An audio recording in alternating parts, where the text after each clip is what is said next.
Et au niveau des volumes, est-ce que tu peux nous communiquer un volume de trafic, de chiffres réalisés, de ventes,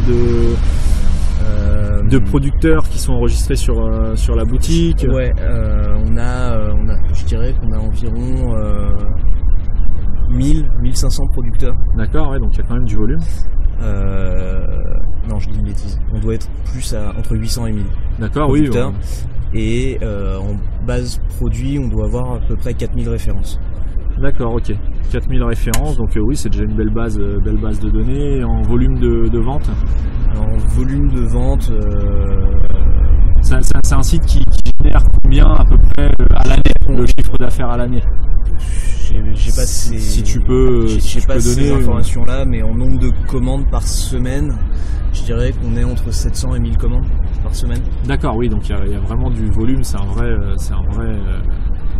c'est quelque chose de sérieux, de conséquent, et où tu peux pas te permettre d'avoir une structure derrière technique qui bug tous les 4 matins ou qui plante. Là, tu as un impact direct sur le chiffre d'affaires. On a eu des problématiques, on était chez OVH en mutualisé. Ouais.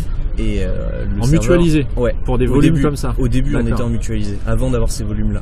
D'accord. Et même quand on n'avait pas ces volumes-là, qu'on était à 200 ou 300 commandes par semaine, quand on a eu des interruptions de 3 ou 4 heures, ça impactait directement le chiffre d'affaires. Ça impactait le chiffre d'affaires et c'était en milliers d'euros que ça se comptait déjà. D'accord, ouais, donc comme quoi, c'est vrai que ça c'est quelque chose que j'ai l'habitude de répéter, que les clients ou les personnes à qui j'en parle ne saisissent pas forcément l'importance, mais le mutualiser dans le cadre d'un business, enfin tu me diras si tu es d'accord avec moi ou pas, mais je pense connaître ta réponse, dans le cadre d'un business en ligne, c'est à proscrire. Le mutualiser, il faut savoir que toutes les données, les ressources sont partagées, et donc en termes de performance, forcément si c'est pas cher, on en a aussi un peu pour son argent, c'est-à-dire que on n'a pas beaucoup de performance et au moindre petit pépin, ça impacte directement le chiffre d'affaires ou la vitesse du site, la fréquentation, puisque les gens, si les utilisateurs qui vont arriver sur le site, s'ils se rendent compte qu'une page met 10 secondes à s'afficher comme on disait tout à l'heure, ils vont partir chez le concurrent, ils vont pas attendre.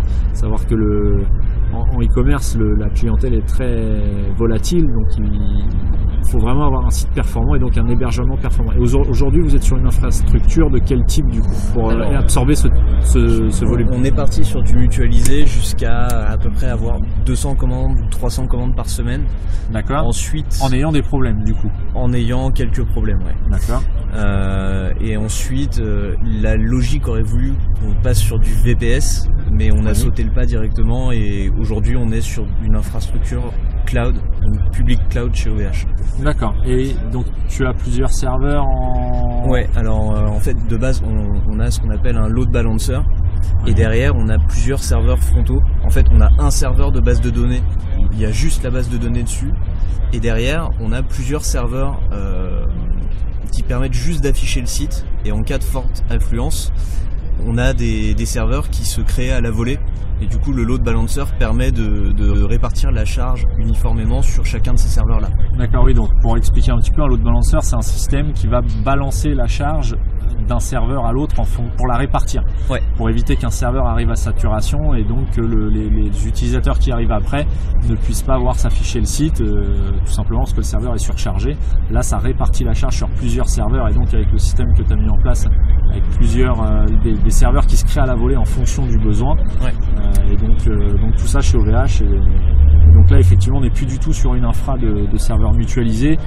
On a aussi d'autres problématiques mais ça montre bien aussi l'intérêt de partir soit sur du VPS, du cloud ou du dédié, mais pas sur du mutualisé quand on a une activité en ligne qui génère directement du chiffre d'affaires, puisque par définition en e-commerce, l'activité est censée dégager du chiffre d'affaires. Ce qui est différent avec un blog perso ou un petit site vitrine qui n'a vocation qu'à afficher ou à récolter éventuellement quelques leads, mais qui ne génère pas directement, c'est pas un outil de génération de chiffre d'affaires direct. C'est un petit peu différent, bien que un site devrait toujours être accessible, mais après il y a aussi une question de coût.